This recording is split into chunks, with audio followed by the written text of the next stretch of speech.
Okay, fantastic guys. I'm happy to be with you on this first little video that I'm going to make about MLCAD. Now, the idea of MLCAD is to create really nice looking building steps and designs of your physical Lego creations that you make. So sometimes you want to create building steps for it, sometimes you want to make sure that you don't forget what you've created, and that will help quite a lot. So MLCAD, a program that we use for doing this kind of stuff. Let's see, I'm going to drag this in here for a moment, and okay, let's go and see. We are going to go for LDraw. That's where you're going to get your MLCAD file from, LDraw, homepage. When you get to this one, the all-in-one installer, that's the thing that you need to install it in the program. So you download the all-in-one installer and just make sure you select the correct options. There's some options when you start installing it. Tells you want to install this and this and this. Make sure that you also install, you can either select all of them or you can just install MLCAD. You need to select it because it's not selected, and also you need to select LPub. LPub is very important for us to select that also. I'm going to move this to the side. You'll see I use this one and LPub. So MLCAD, and you make sure you create shortcuts for it. So the next thing is when you installed it, you open up the program. Now your program will not look quite the same as mine, because first installation, all these toolbars and things will look pretty bad. It will be all over the place here, and this little area will be small and everything else. So you're going to have to move these toolbars around until you're happy with it. You can just grab it there and move it like that. That's quite easy to do. Okay, that's one way of doing it. And then also we can look at this area where you create your title for your drawing and whatever. At this moment it's not that important, but we are going to do this. For you guys to note, you will also see I've got sliders here and you don't have it. The way to get it is to right click in the pane and click on scroll bars, and you can do it for each one of these blocks, and you'll get your scroll bars and you can move the pictures around inside there. It's something like this. So if I put something in there, I can move it up, left and right and up and down like that. That's basically the idea of the scroll bars. Okay, so the next thing you can do is you look at your comments, and this shows Untitled. So we can say, okay, it's not Untitled. We're going to make a gear plan for now. Let's just make it a gear plan for now. Is it okay? And when you go File, Save As, you call it gear plan like that, and we save it, and now it's got gear plan, and you're the author of this thing.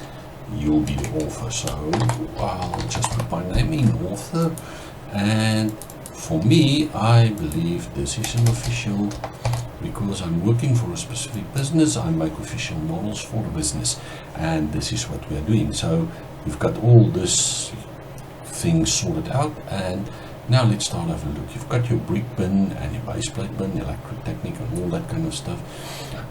By the way guys, I'm putting out my toolbars like this. I like this setup like this. It works for me. I'm pretty used to it. After a few years of working in a program, you sort of get a feel to where you want the stuff to be, and this is pretty much how I like mine. So you can do it the same way as I'm doing it, or you can just say, I think I'll do it another way. Just make sure that you can follow me when you do this.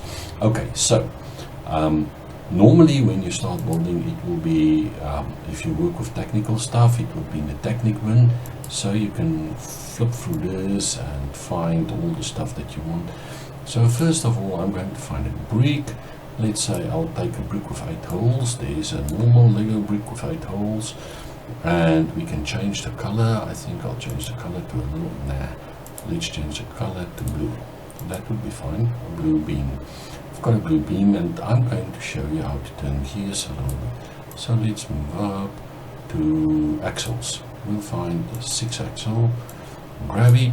Now you will notice that it always gives you the color of the last item you put in when you put in a new item. So you're probably going to have to change the color, and then the easiest way to turn this thing is go to the coarse grid and just spin it booms like that, and go back to the fine grid and then place it where you want it, like that. So it's pretty close by where I want it. Placement of these things are really important, guys, so you do not want to mess around. So you can either do this and add another axle to it, like there. What's nice about this, and you will see it if you place it correctly, it will be in the same position as that one, just a little bit to the other side, to the right side of it.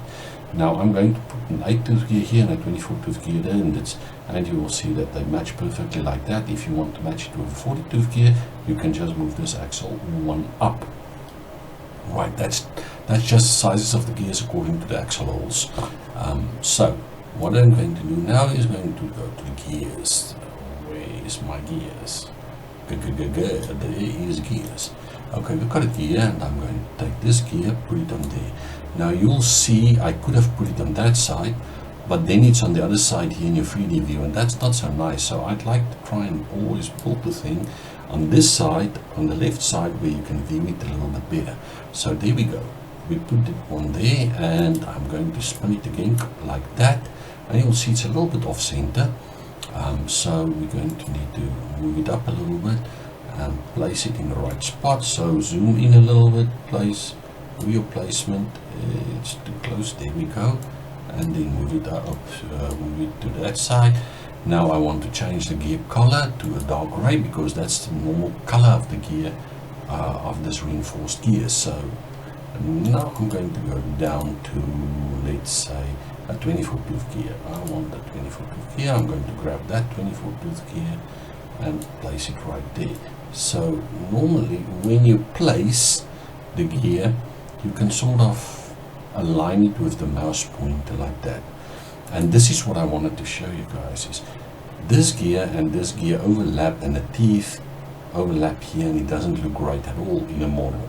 So to fix this, you have to click on this axle, and you click on the gear by pressing Control down, and you marquee select it, so you select both the items, and say, okay, I'm going to spin it around a little bit, so I'll move it like that, and that's so nice.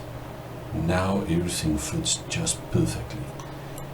Okay, so this is something that you need to know how to do, especially when you're working with gears and things. You want to create models that look really great, then you do it like this.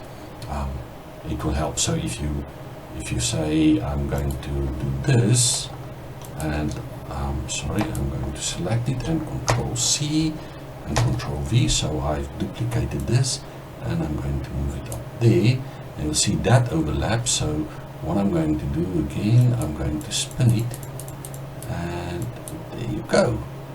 Just about as easy as that. And that's how you can get your gear teeth to mesh really nice in the program without messing around too much.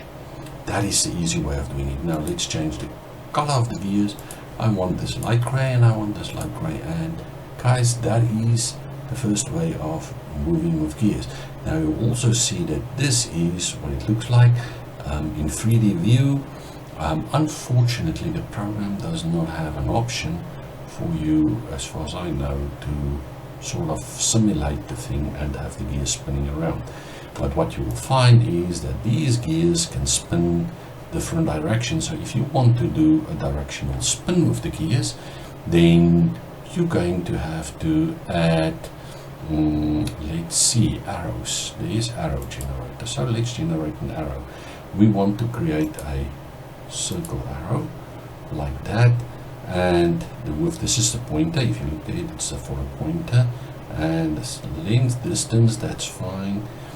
Okay, so you can create an arrow that looks like this, but that's a very small gear. So we're going to first do this one, MLCAD will insert into current file, and there you see it.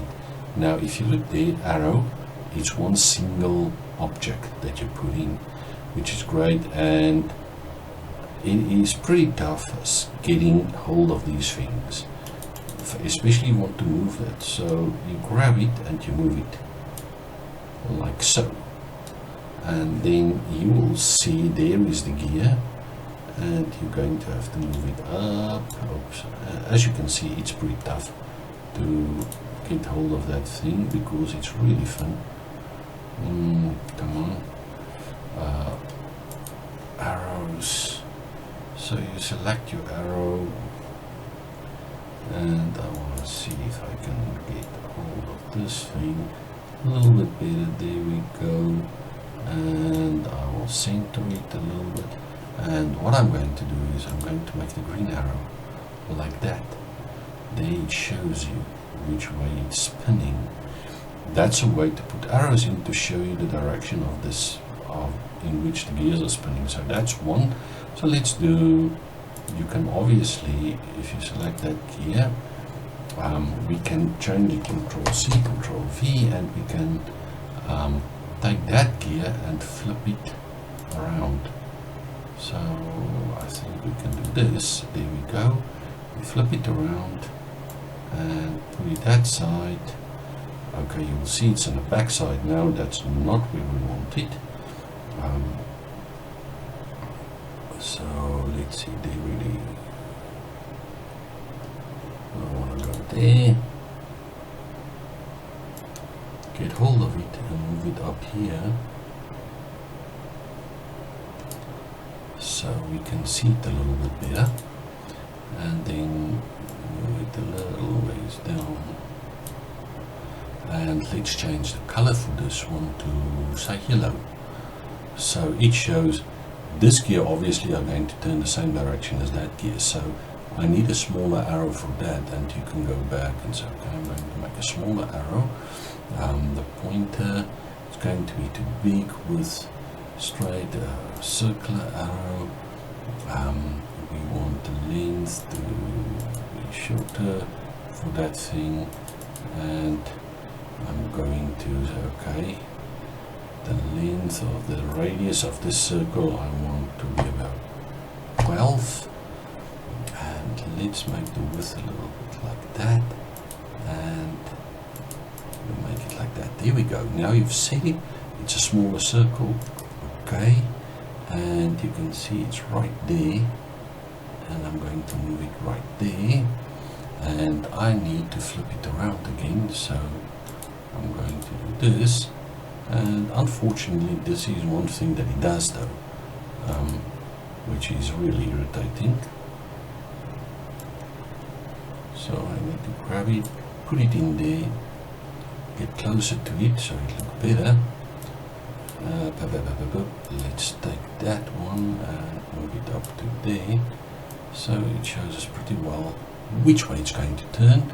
And I'm going to put it yellow again so you can see the gears yellow and green are turning opposite directions. I hope that helped you guys to create your molding planks a little bit better. Thank you guys. I'll be seeing you in the next video.